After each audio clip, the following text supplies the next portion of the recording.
Très brièvement, chers frères, ce que j'ai dit, c'est que je suis très heureux de vous recevoir aujourd'hui. Très heureux que le dossier libyen ait été confié à un diplomate chevronné, à quelqu'un qui a une grande expérience dans la gestion de dossiers liés à la paix et à la stabilité. Que le Maroc vous réitère son soutien, le Maroc vous réitère sa disponibilité à travailler avec vous dans le cadre de votre mandat pour parvenir à une résolution de cette crise libyenne. J'ai rappelé les 4 fondamentaux de la position marocaine. Nous voulons préserver l'unité de la Libye, sa souveraineté nationale. Nous souhaitons que la solution soit libyenne pour la Libye, loin des interférences étrangères, sans que la Libye ne devienne un terrain de tiraillement entre les puissances régionales et internationales.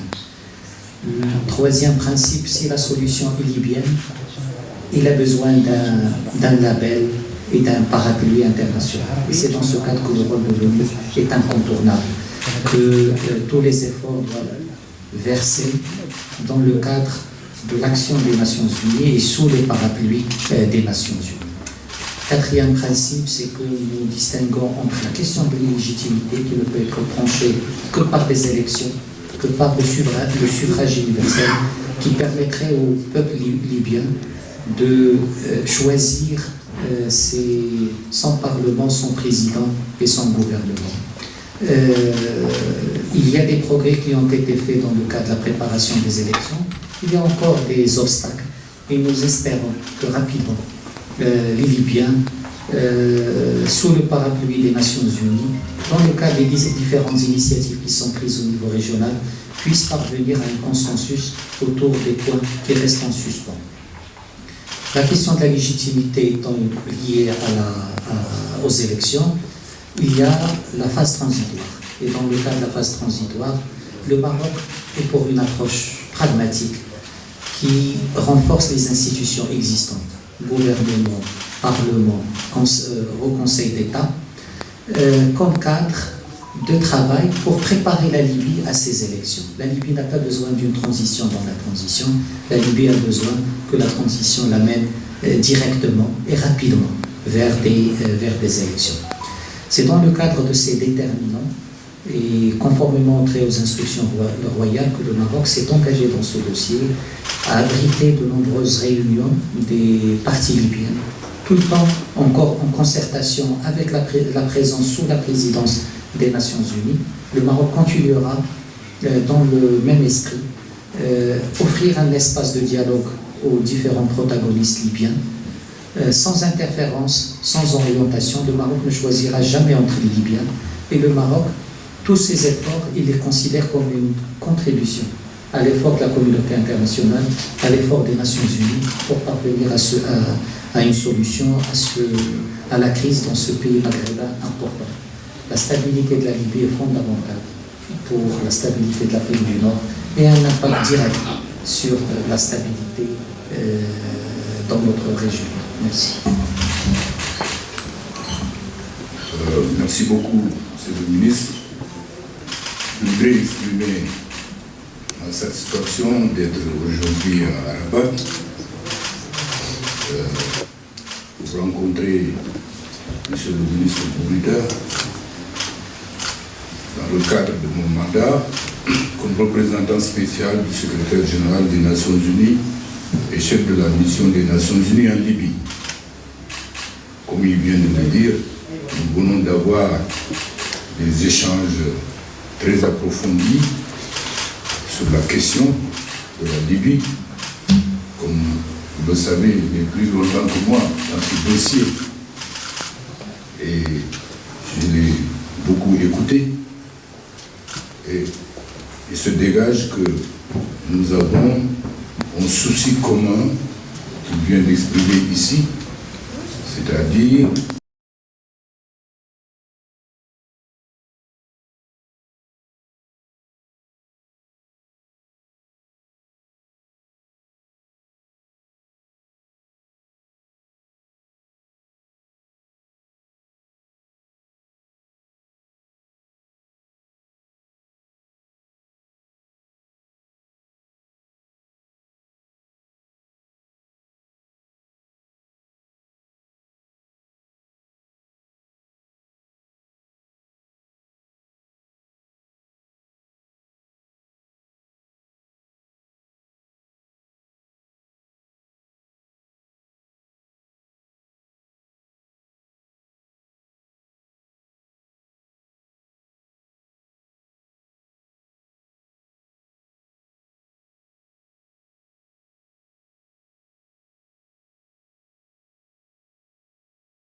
قبل ما تخرجوا ما تنسوش تابوناو في قناة أشكاين وتفعلوا الجرس باش يوصلكم الجديد في الحين. إذا عجبكم المحتوى بارتاجيوه مع أصدقائكم، ولمزيد من الأخبار تيليشارجوا تطبيق أشكاين من بلاي ستور وأب ستور.